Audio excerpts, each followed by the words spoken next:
हजरत अली ने फरमाया, बच जाओ, रोटी की बद दुआ आपका नसीब तबाह कर देगी। ये कब बद दुआ देती है? हर शख्स जान ले रिज्क इंसान को किस वक्त बद दुआ देता है और क्यों बद दुआ देता है। इस हवाले से हम आपको हजरत अली राजी अल्लाह ताला अन्हु के फरमान के मुताबिक बताएंगे और ये भी बताएंगे कि रिज्क की बद दुआ से इंसान पर कब मुसीबत और कौन सा अजाब आता है और रिज्क की बद दुआ से बचने की क्या तदबीर है। ये भी आपको बताएंगे कि रिज्क की बद दुआ के मुताल्लिक हजरत अली राजी अल्लाह ताला अन्हु का फरमान किया है। लेकिन पहले आपको अहादीस नबवी में से एक वाकया सुनाते हैं जिसका ताल्लुक हजरत अली के फरमान के साथ है। ये वाकया आप सल्लल्लाहु अलैहि वसल्लम के दौर का है। रवायात में आता है कि एक शख्स आप सल्लल्लाहु अलैहि वसल्लम की खिदमत में हाजिर हुआ और अर्ज करने लगा कि या रसूल अल्लाह, मैं बहुत गरीब हूँ, मुझे कोई ऐसा अमल बताएं कि मैं अमीर हो जाऊं और मुझे गुर्बत से नजात मिल जाए। तो आप सल्लल्लाहु अलैहि वसल्लम ने उस शख्स को कहा कि चावल खाया करो। तो वो शख्स ये अरशाद सुनकर चला गया और कुछ देर बाद एक और शख्स आप सल्लल्लाहु अलैहि वसल्लम की खिदमत में हाजिर हुआ और कहने लगा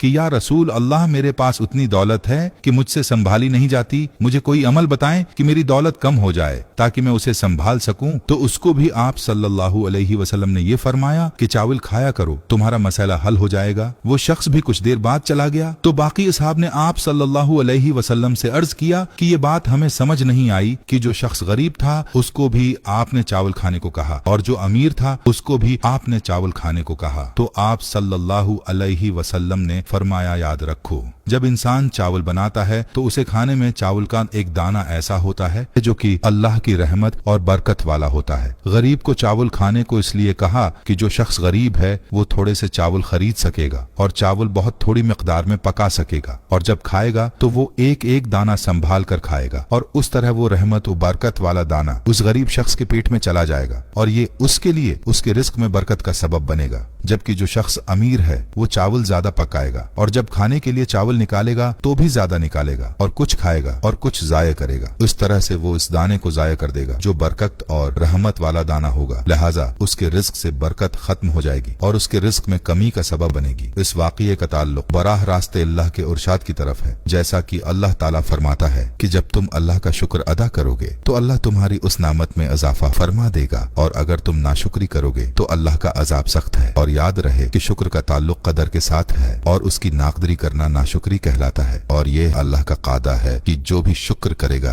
और अल्लाह के रिज्क की कदर करेगा उसको अल्लाह मजीद अता करेगा और जो नाशुक्री करेगा अल्लाह के रिज्क की नाकदरी करेगा, अल्लाह इससे अपनी नामतें छीन कर उसको परेशानी और गम की मुसीबतों और अजाब में मुब्तला कर सकता है। लिहाजा हमें चाहिए कि हर हाल में अल्लाह का शुक्र अदा करें और अल्लाह की नामतों की और अल्लाह के रिज्क की कदर करें। अल्लाह से आफियत मांगते रहें, अल्लाह से मुआफी मांगते रहें और नाशुक्री और रिज्क की नाकदरी से अज्तनाब करें। कहीं ऐसा न हो कि अल्लाह हमसे नाराज हो जाए। हमें चाहिए कि अल्लाह की नामतों की नाशुक्री से बचें। रिज्क की नाकदरी का क्या नुकसान है, इस बारे में हजरत अली राजी अल्लाह ताला अन्हु की ये एक हदीस मुलाहजा फरमाइए। हजरत अली लोगों को दर्स व अखलाक दे रहे थे कि किसी ने पूछा, ए अमीर उल मोमिनीन, जिंदगी में अजाब और परेशानी आने की सबसे बड़ी वजह क्या है? बस जैसे ही ये पूछा गया तो हजरत अली राजी अल्लाह ताला अन्हु ने फरमाया, ए बंदा खुदा, अचानक से अजाब आने की सबसे बड़ी वजह अल्लाह के रिज्क की बद दुआ है। तो वो शख्स पूछने लगा, या अली, रिज्क की बद दुआ वो कैसे? तो हजरत अली राजी अल्लाह ताला अन्हु ने फरमाया कि इंसान जब बचे हुए खाने को जमीन पर फेंक देता है और वो बचा हुआ रिज्क जमीन पर कुचला जाता है तो इस वक्त वो फरियाद करता है कि ए अल्लाह, तूने मुझे इंसान के लिए खल्क तो किया है लेकिन इंसान मेरी कदर से नावाकिफ होकर मुझे कुचलते हुए जा रहे हैं। याद रहे कि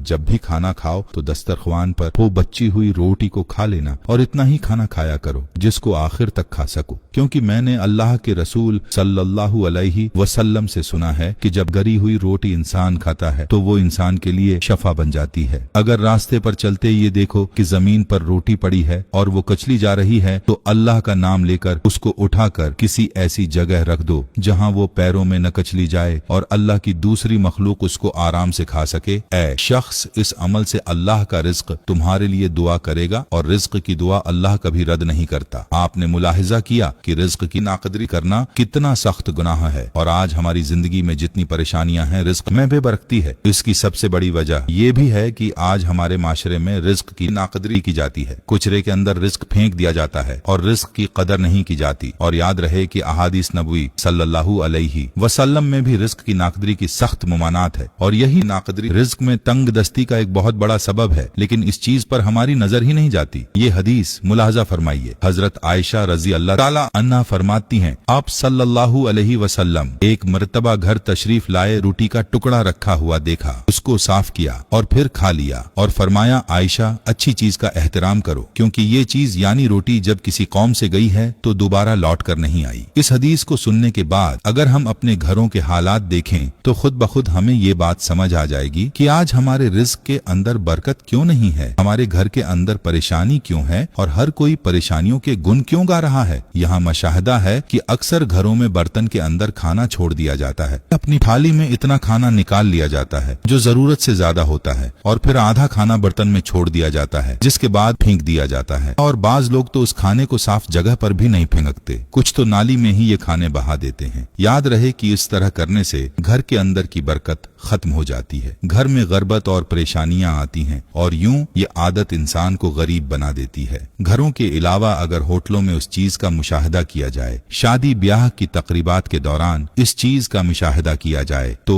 इंसानी अक्ल दंग रह जाती है कि तकरीबात में खाने की किस हद तक बेकदरी की जाती है। अल्लाह पाक से दुआ है कि अल्लाह पाक हमें रिज़्क की कदर करने की तौफीक अता फरमाए, आमीन।